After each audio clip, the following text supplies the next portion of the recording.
प्रकार भोले बाबा मैंने दर्शन किया, दर्शन दिया, बहुत सारा आशीर्वाद दिया है।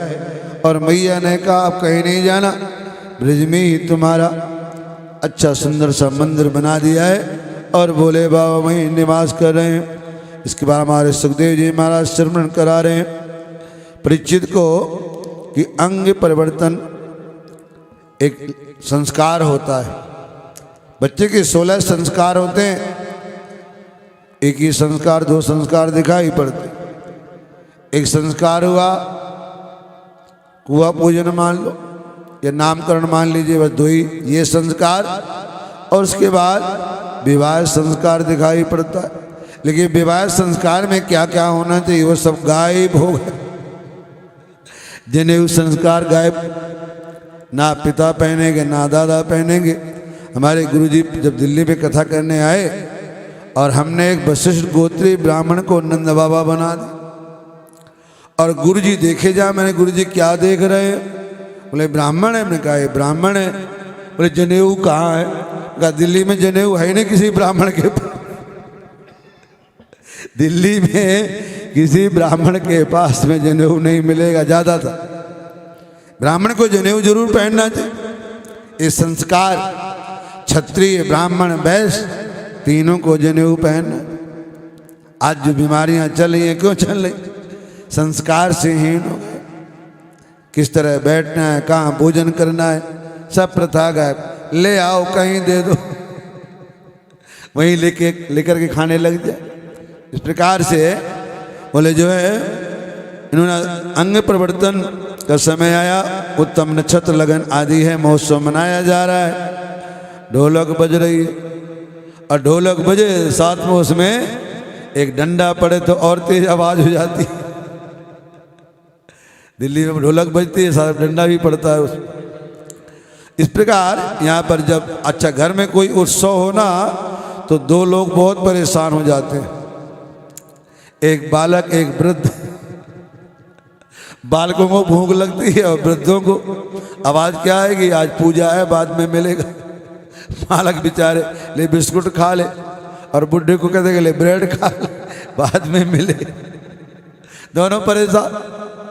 हमारे कन्हैया को सफाई के चक्कर में बाहर सकट खड़ा हुआ, बैलगाड़ी खड़ी है उसी में लटका दिया लो। और इधर उत्सव मनाया जा रहा है, इधर सक्टासुर को कंस का भेजा हुआ है। सक्टासुर आया, इसने बढ़िया मौका पाया और ये बैलगाड़ी के ऊपर सवार हो गया, दबाने लगा है। और जैसे दबाने से जोर से दबाने लगा, उसी समय हमारे कन्हैया ने बाएं जो है पैर से ऊंच पर कर दिया और तुरंत सकट उल्टा हो गया। सक्टासुर नीचे, ऊपर बैलगाड़ी और उसके ऊपर कन्हैया फिर भागे। गोकुलवासी देखो मैया कन्हैया कहाँ लेटा। असुर है कोई भयानक, लाई मैया ला करके एक दूध पिलाया है और कन्हैया को फिर झूले में सुला दी। इधर इनका भी उद्धार किया सक्टासुर का। और कुछ समय पश्चात एक दिन माता अपने लल्ला को लेके आंगन में बैठी हुई दूध पिला रही थी। अचानक कन्हैया का इतना वजन बढ़ा कि नीचे सुलाना पड़ा। और जैसे नीचे सुलाया तो तृणावर्त वो असुर आया हुआ, इसने बड़ी जोर से वायु, इतनी जोर से वायु चला कितने पेड़ धराधाम हुए और कन्हैया को उठा के ऊपर ले गया। कन्हैया ने गला दबाया इसका और ये तो बड़ी जोर से चट्टान में टकरा के गिरा। इसका भी गोविंदाय नमो नमः हुआ और भगवान को फिर कन्हैया को उठाया, दुग्ध पिलाया है। और उसके बाद में फिर दूध पीते पीते कन्हैया ने जम्हाई ली। जैसे जमाई लिया, मुंह फाड़ा, मैया ने देखा ओ गंगा यमुना हिमालय कैलाश सब हमारे कन्हैया के मुख में दिखाई पड़े। डर गई मैया, पता नहीं कौन सा भूत लग गया।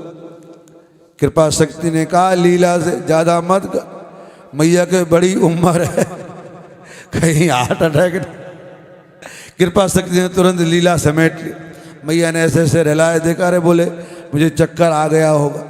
भगवान ने अपनी माया को अंतरित किया है। और उसके बाद हमारे भगवान का मैया बड़े प्रेम के साथ पालन कर रहे। सुबह से शाम तक वही तो काम, लहनाना धुलाना सुलाना। गर्गाचार्य जी आए।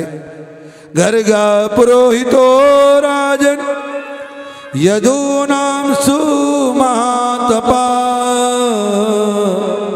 ब्रज जगाम नंदनस्य वासुदेव प्रचोद।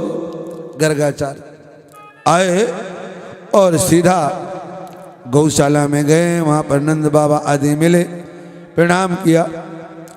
बोले सब कुछ तो हुआ, संस्कार जैसे भी हुआ, अब आप कोई सुंदर सा मुहूर्त निकाल दो। बोले किस लिए? बोले हमारे बालकों के नाम रखे जा। देखो बालक का नामकरण संस्कार भी जरूरी है, लेकिन नामकरण सही मुहूर्त में, और जो नक्षत्र आदि निकलता है, जो नाम निकलता है, वही नाम रखा जाए। अपने गुरुओं के द्वारा नाम रखवाया जाए तो उसका महत्व अलग बढ़ जाता है। गर्गाचार्य जी बोले ज़्यादा बड़ा उत्सव करने की जरूरत नहीं है। और देखो शास्त्रों में ऐसा लिखा हुआ है, आजकल लोग बच्चे का जन्मदिन बहुत धूमधाम से मनाने लगे। नहीं मनाना चाहिए। शास्त्र दान पुण्य कराई, लेकिन अपने घर के अंदर ही। हमारे गुरुओं कहते हैं, बड़े बड़े संत पुरुष कहते हैं कि जो हमें पूजा पाठ करना चाहिए वो नहीं करते। उत्तराखंड के लोग जन्मदिन मनाते हैं, घर में बुलाएंगे ब्राह्मण को, 9 ग्रह का अन्न अलग अलग, सप्तघृत मात का, बसोरधार मात का, और अष्टचिरंजीवी ऋषि, उनका तो हम ध्यान करते ही नहीं है।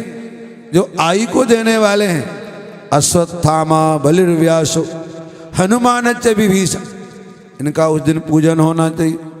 और उसके बाद फिर बच्चे का जन्मदिन है ना, भगवान की सत्यनारायण कथा हो, हवन हो। कितने साल का हो गया? बोले 3 साल का, तो 4 ब्राह्मणों को भोजन कराओ। 5 साल का तो 6 ब्राह्मणों को भोजन कराओ। और उन्हीं के हाथों से थाली में दीपक जलवाओ बच्चे से। और हम क्या करते हैं? फू पूरा साल बुझा दिया उसका। 1 साल बढ़ना चाहिए था तो हमने उसका 1 साल बुझाया। अरे देसी घी का दीपक। इस प्रकार से हमें अपने बच्चे का जन्मदिन मनाएंगे तो भविष्य में वो या तो अच्छा सेठ बनेगा या अच्छा संत बनेगा।